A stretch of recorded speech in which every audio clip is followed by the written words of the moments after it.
Bonjour à tous, bienvenue dans l'heure du bilan. Comme chaque dimanche, nos invités politiques viennent faire le bilan sur ce plateau. Vous retrouverez vos rubriques habituelles. En première partie, les combats. En seconde partie, dans l'œil du bilan, on commentera une photo et une vidéo.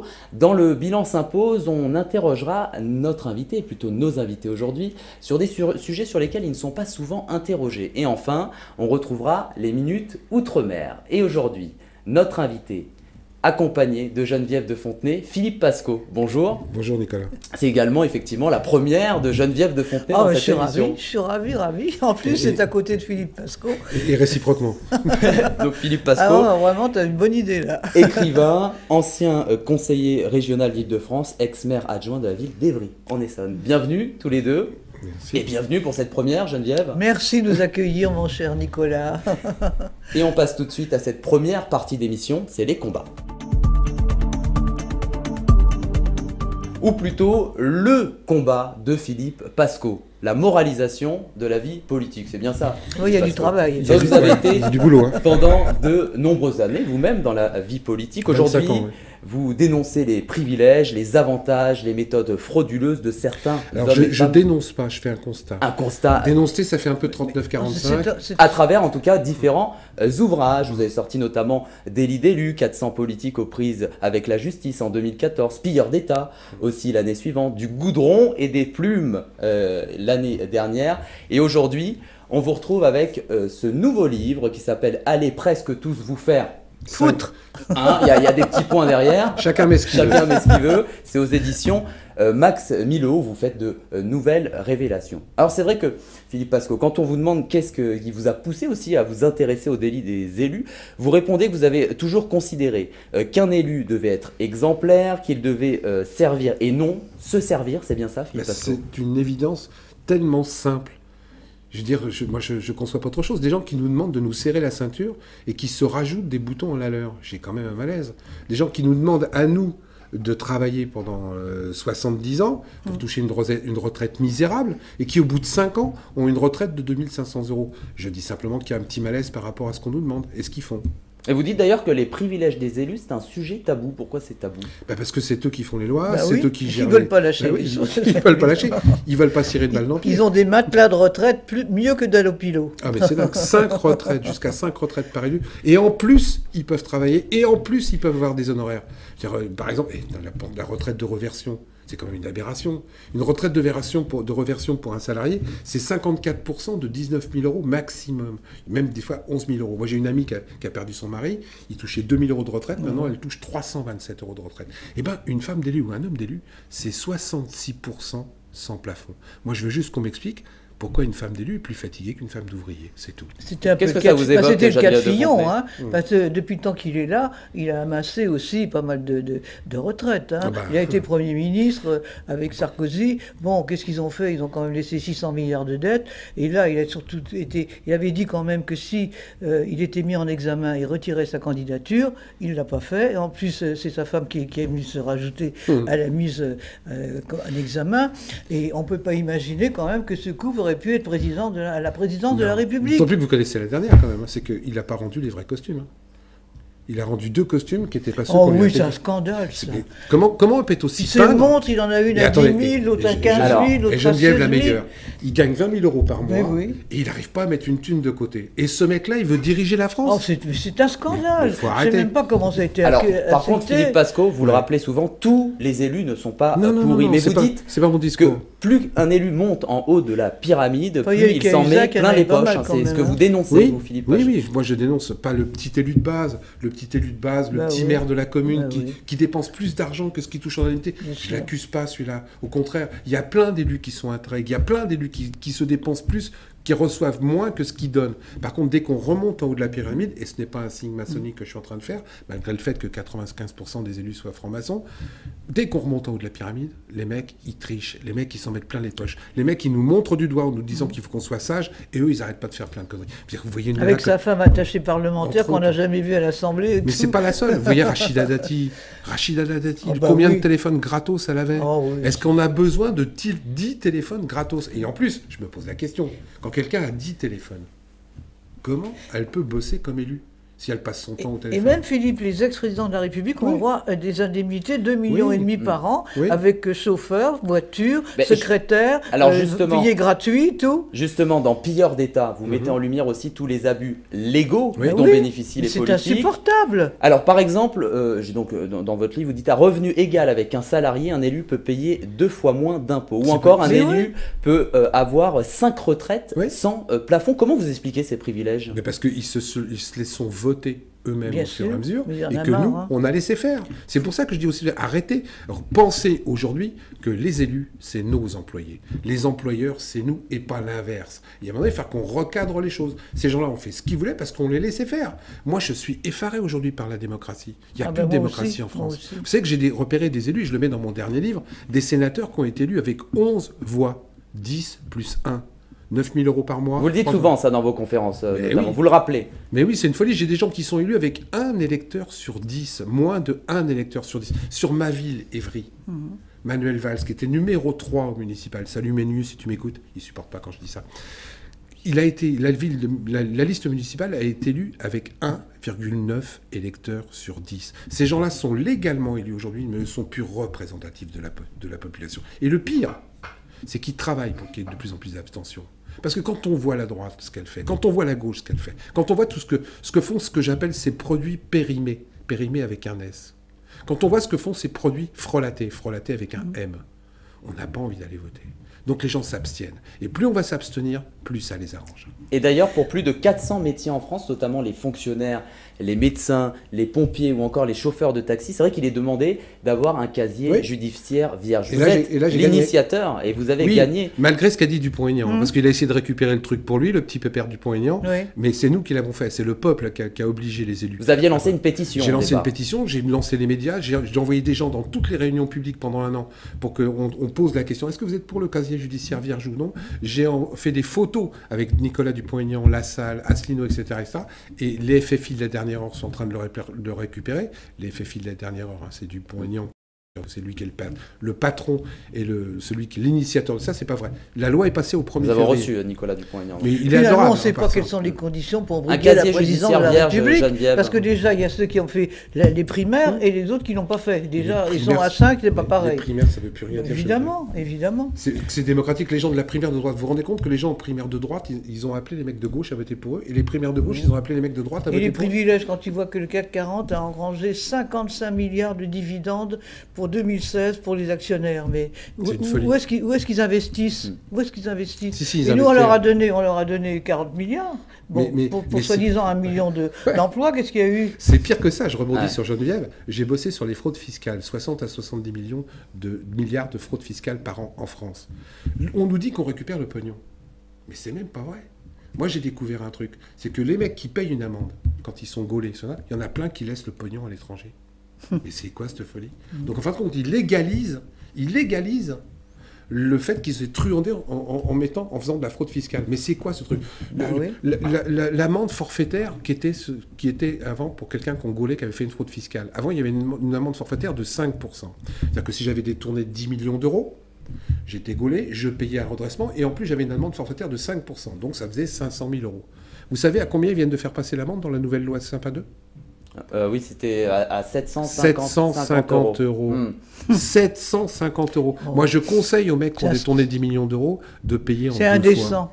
D'ailleurs aussi, vous êtes un militant du vote obligatoire. Oui. Dans une autre vidéo sur YouTube, vous expliquez que quand il y a un élu malhonnête, alors je cite ce que vous dites, c'est 3 fois plus facile pour lui d'être réélu, car quand vous êtes avec quelqu'un comme ça, il n'y a pas de candidat face à lui, c'est ce que vous dites. Le petit élu qui vient de se lancer, il ne va pas se mesurer face à quelqu'un qui est bien installé. C'est vrai, c'est vrai. Mais c'est d'une évidence absolue. Plus on est truand, je l'ai écrit dans un article d'un magazine national il y a en 2014, plus tu es truand en France, plus c'est facile d'être élu et réélu. Quand on voyait Cahuzac, qui jurait devant l'Assemblée nationale, qui n'avait jamais mis de... Il faut qu'on change. C'est incroyable. Hein. Vous avez également... Donc je suis pour le vote obligatoire. Mais pas parce que j'ai envie. Parce que quand vous avez une gangrène, aujourd'hui, il y a la gangrène de l'abstention. Quand il y a une gangrène, vous faites quoi? Est-ce que vous soignez avec des pansements ou est-ce que vous coupez le bras? La seule façon aujourd'hui qu'on a de faire revenir les gens aux urnes, c'est le vote obligatoire. Parce qu'en plus, s'il y a le vote obligatoire, on supprime l'abstention. Si on supprime l'abstention, ils sont obligés de donner un pouvoir politique au vote blanc. Ah bah et à partir du moment où ça on donne c'est indispensable. un pouvoir politique au vote Bien blanc, sûr. on donne un seuil. Donc on pourra se débarrasser de la peste, du choléra, des chemises brunes, des chemises rouges, des chemises de je sais pas quoi, au premier tour. Aujourd'hui, on ne peut pas le faire. Et c'est pour ça que les gens ne vont pas voter. Mais et oui, plus grave, vous voulez que je sûr. vous donne un petit scoop pour vous. Vous D'accord. savez ce qu'ils sont en train de nous préparer? Dites-nous. Eh bien, l'abstention va être endémique, d'accord? C'est obligatoire. Donc, à un moment donné, ils vont nous proposer le vote électronique pour lutter contre l'abstention.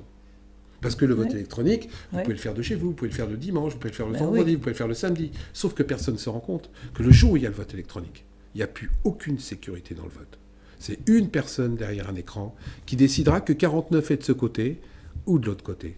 Alors que le vote, c'est on compte les bulletins. Ah oui.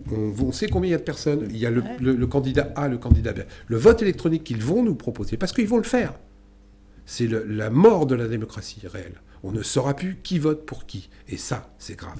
Vous avez également D'où étudié... le fait que je Philippe vote le Pasco. vote obligatoire. Vous Vous avez savez, en également... Dégane, en Turquie, Geneviève de il y avait Fontenay. certains bulletins qui n'avaient pas de tampon. Oui. Hein. Et moi, j'ai la preuve. Alors, Je le mets dans mon livre, j'ai la preuve qu'aujourd'hui, le vote électronique a déjà été truandé sur certaines élections en France. Ouais. Je l'ai, il est dans mon livre. Ouais. Et dites-moi, je vous donne un petit truc bête. Pourquoi ils ont interdit le vote électronique sur la présidentielle? Là, Bah oui. le vote électronique est interdit. Ouais. C'est bizarre.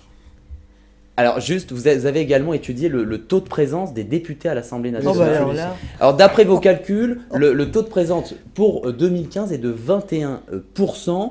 Ouais. Vous dites si un salarié est présent à 21% du temps de travail dans une entreprise, un patron ne va pas lui reverser 100% de son Eh ben salaire. Et bien entendu, en plus, qu'on soit bien clair, parce qu'on me le fait à chaque fois, je ne parle pas, pour prendre une comparaison, du professeur, du temps où il est en train de faire les copies.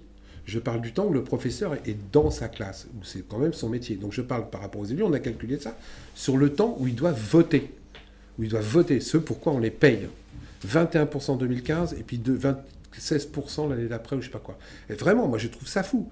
Des fois, il y a des lois qui sont votées avec 4 personnes. La loi sur le casier, faut voir la loi sur l'Assemblée le quand il y a casier personne. judiciaire vierge, elle a été votée à l'unanimité, tant mieux, mais il n'y avait que 20 députés. Ah oui. C'est une Mais c'est honte. pas normal ça. C'est pas la démocratie. Non. Geneviève de Fontenay, Philippe Pasco, on va passer tout de suite à la deuxième partie de cette émission, c'est l'œil du bilan.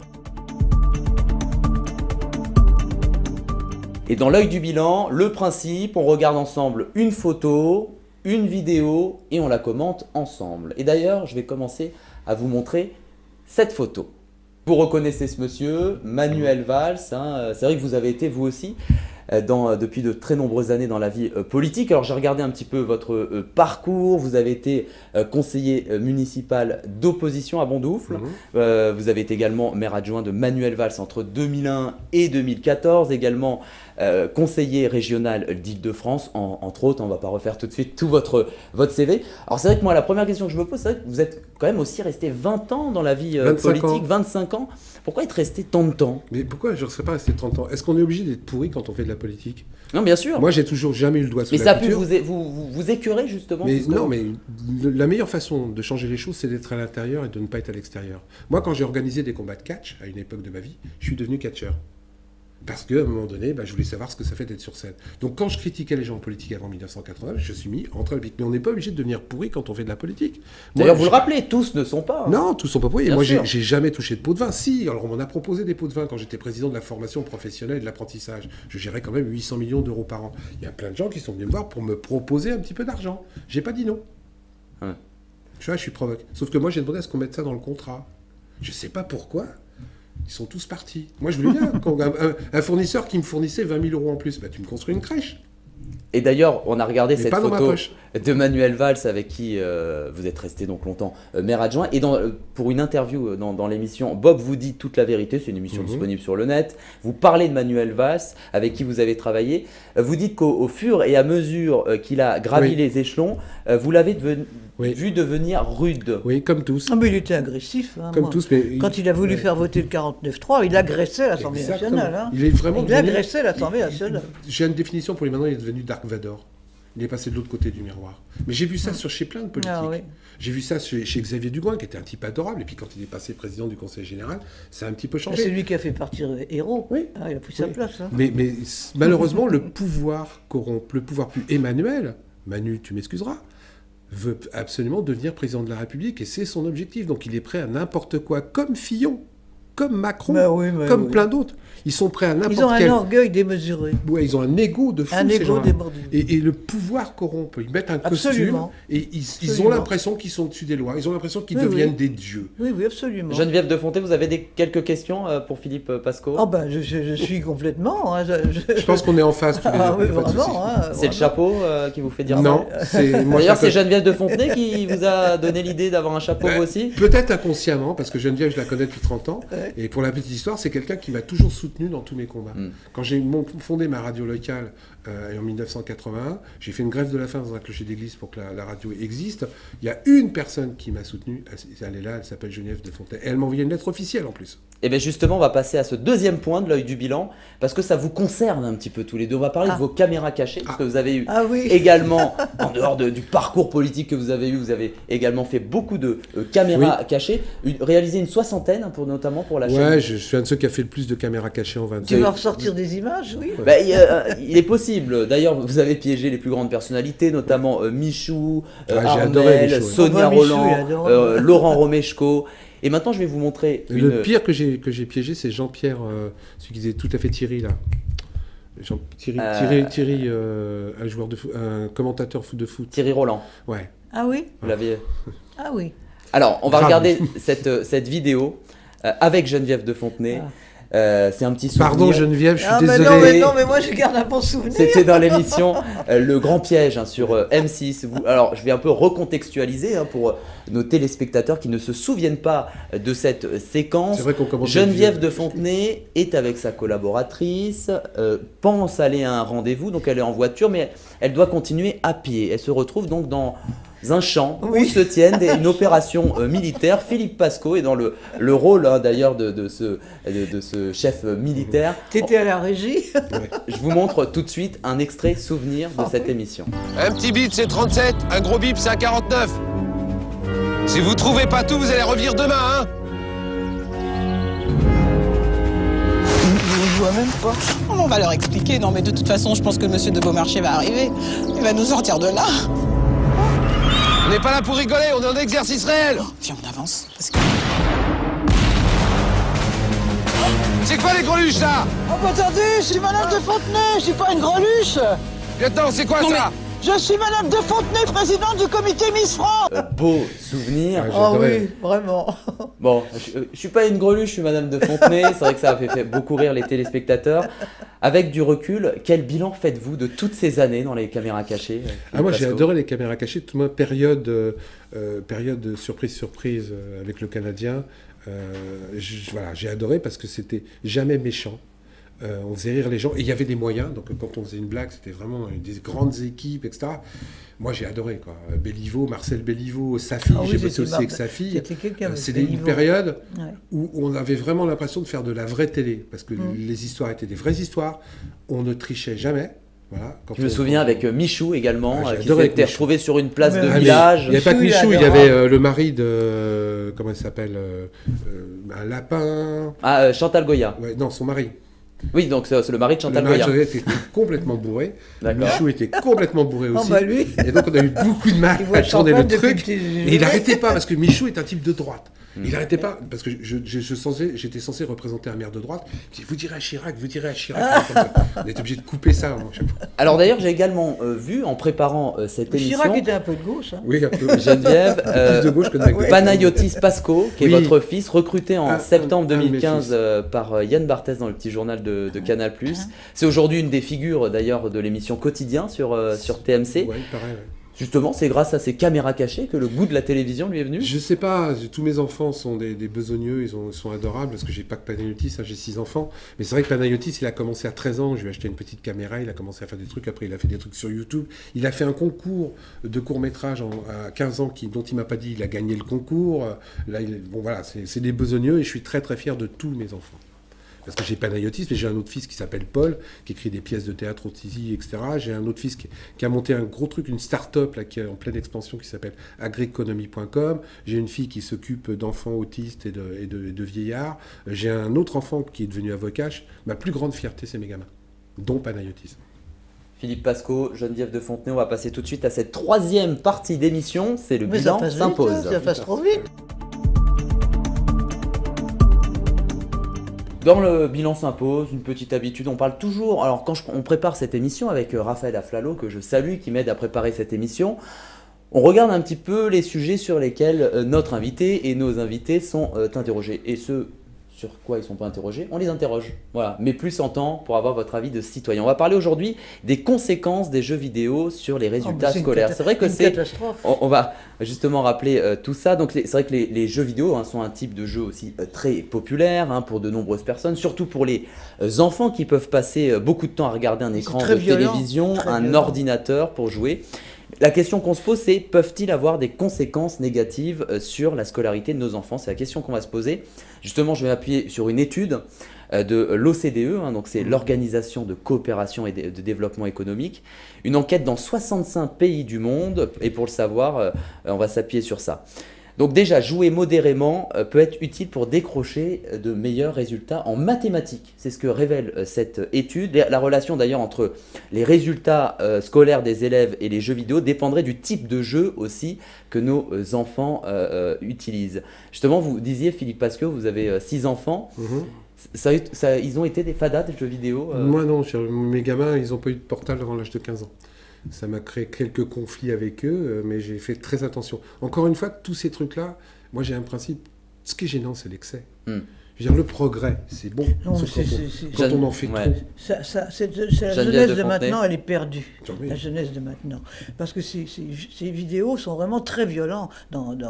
Il paraît qu'on voit des scènes abominables. Bon, il n'y a pas de contrôle, aucun contrôle. Il y a eu dernièrement un salon des jeux vidéo avec des jeux qui viennent du Japon, je ne sais où, qui se lâchent dans la violence. Et puis surtout aussi, les enfants de 7-8 ans voient maintenant des films, de la pornographie, des viols, des décapitations. C'était terrible, un enfant. Un enfant, ça doit le protéger, il doit être protégé. On ne lui montre pas des choses comme ça. Et qu'est-ce qu'on fait? Même le ministère de la Santé aurait dû se pencher là-dessus. C'est incroyable. C'est comme les trucs dans les oreilles toute la journée. Et ils sont sourds maintenant. Ils ont des acouphènes. Ils entendent plus ce qui se passe autour. Voilà, c'est pour dire les dégâts que ça fait. Toujours dans le côté positif. Après, on va parler évidemment du négatif. Les jeux vidéo sont susceptibles de développer le fonctionnement cognitif des élèves, de favoriser leur adaptation psychosociale. Nicolas, tu connais la palisse? Ça dépend ce ça, qu'ils c'est voient. exactement la palisse. Là. Ouais. Donc, quand il n'y a pas d'excès, tout est bon. Quand tu prends un café par jour, ça stimule. Quand tu prends 25 cafés par jour... C'est bien résumé, Philippe Pasqueux, effectivement. Mais ils sont avec c'est bien résumé. Leurs tablettes, là, ils ont tous des tablettes, ils voient n'importe quoi toute la journée. Écouter un petit peu de musique, c'est bien. Avoir ses écouteurs branchés toute la journée. Ça peut rendre en ayant l'impression, on a l'impression de vivre dans le monde extérieur, en étant enfermé sur sa propre fenêtre, c'est grave. Encore une fois, pourquoi ces trucs-là, ça devient dangereux? Parce que tous ces trucs-là sont faits sur une seule chose. Ils sont faits sur le profit. C'est-à-dire que quand on fait ces jeux-là, c'est pas pour le bien des gens. Des milliards. C'est pas pour le bien quand on fait un jeu Destroy. On fait ça parce que ça va gagner du pognon. Bien sûr. Et on n'en a rien à foutre de savoir les conséquences de ce qu'on fait. Parce que les gens n'ont plus de conscience collective. Parce que petit à petit, on nous entraîne vers une société personnelle. Du moment que moi, je fais du pognon, les autres, ils peuvent crever. Mais le problème, c'est que ça sert à rien. C'est ça. En tout cas, l'excès aussi de jeux vidéo peut évidemment avoir des conséquences. Et aucune protection. Alors, je vais vous dire déjà... L'excès de sexe, c'est bon, il y a même maintenant des thérapies pour se déshabituer. Donc, tout ce qui est excessif n'est pas bon. Alors déjà, ça peut devenir une addiction également. La meilleure des santé pour vivre vieux, c'est de profiter de tout un petit peu. C'est les gens qui vivent le plus longtemps. À partir du moment où on profite de tout à excès, il est évident que derrière, ça ne peut faire que des catastrophes. À quoi ça sert d'avoir trop d'argent, comme les gens aujourd'hui? Vous vous rendez compte qu'aujourd'hui, il y a 8 personnes qui possèdent plus d'argent que 3,5 milliards 35 personnes qui se partagent. 35, c'était en 2010. Maintenant, là, en 2016. Ils sont de plus en plus. Vous avez vu, puis 8 ans, 45 milliards, sa fortune. Mais à quoi ça sert? Quand tu as tes 25 maisons, quand tu as tes 3 jets, quand tu as tes 14 résidences, quand tu as tes 25 maîtresses, quand tu as tes 45 bagnoles, à quoi ça sert d'en avoir plus? Pourquoi ces gens-là, ils en accumulent? Parce qu'en plus, quand ils l'accumulent, c'est au détriment du reste.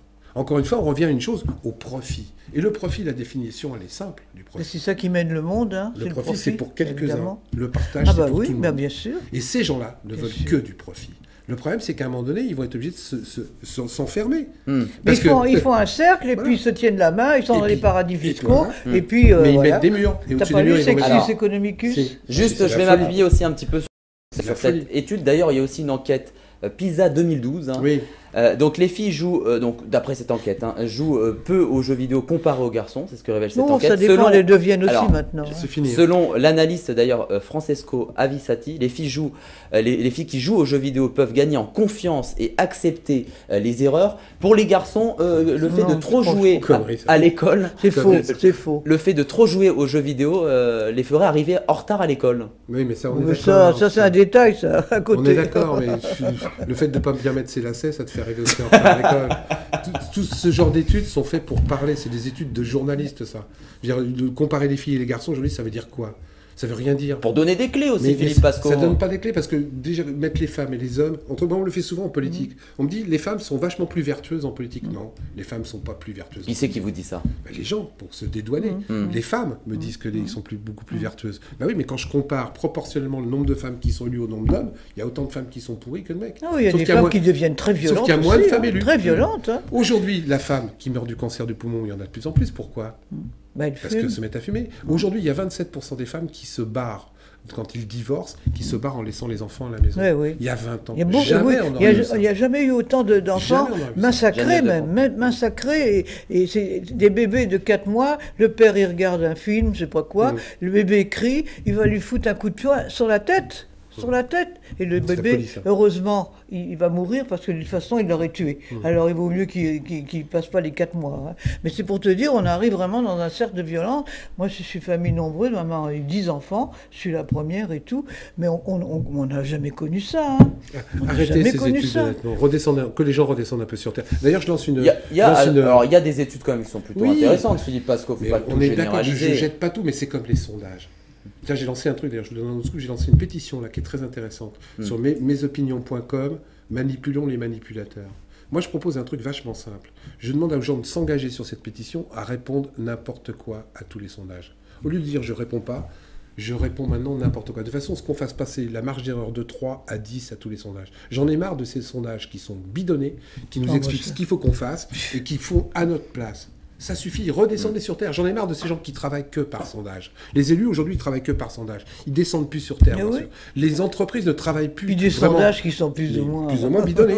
Arrêtez. Mesopinions.com, manipulons les manipulateurs. 100 000 personnes qui signent cette pétition. Je fous en l'air tous les sondages de France. Bon. Je suis d'accord. Merci Geneviève. Allez, on va passer tout de suite à la dernière partie de cette émission. C'est les minutes Outre-mer.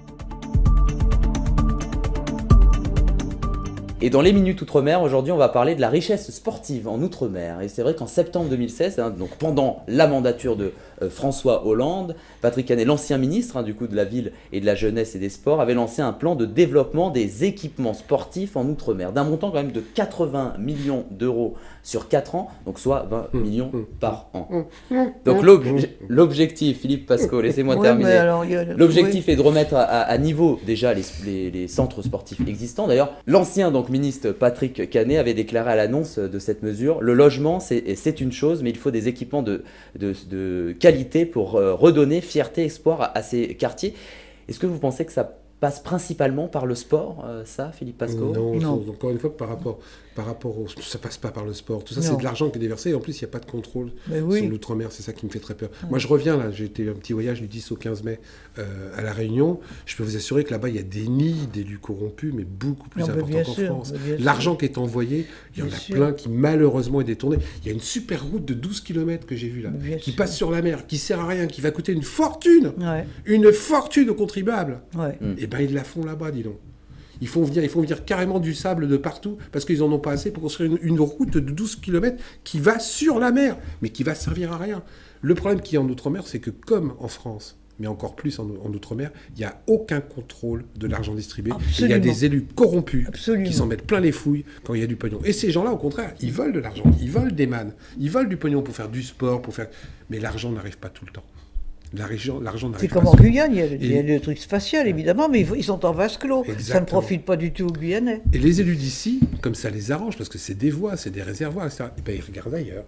Et on laisse faire. Et les gens d'outre-mer, qui sont des Français, de plus en plus désespèrent. De plus en plus en ont marre de dire « je suis Français, mais qu'est-ce que j'ai de la France ?» Rien.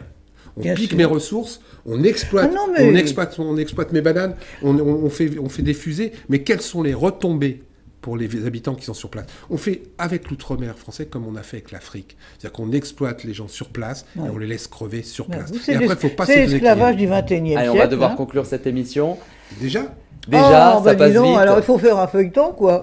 Bien quand vous voulez. 2 personnes à chapeau dans cette émission. C'était une grande première. 2 invités en même temps. C'était Geneviève de Fontenay.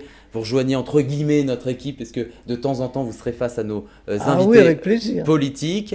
Un grand merci Philippe Passeau d'avoir accepté notre invitation. Je rappelle qu'actuellement vous êtes écrivain, ancien conseiller régional d'Île-de-France et ex-maire adjoint de la ville d'Évry. Merci. Et n'oubliez pas d'acheter le livre. Je recommande le livre. Alors je remonte. Donc, je connais l'auteur en plus. Voilà, ce livre qui s'appelle Allez presque tous vous faire, et on imagine la suite. La foutre, c'est ça. Et c'est aux éditions Max Milo. Merci. Mais c'est nous qui vous remercions. Nous qui te remercions de nous avoir invités. Et merci à vous tous de nous avoir suivis. On se retrouve très vite avec un nouvel invité politique ou une association qui viendra sur ce plateau faire son bilan. Prenez soin de vous.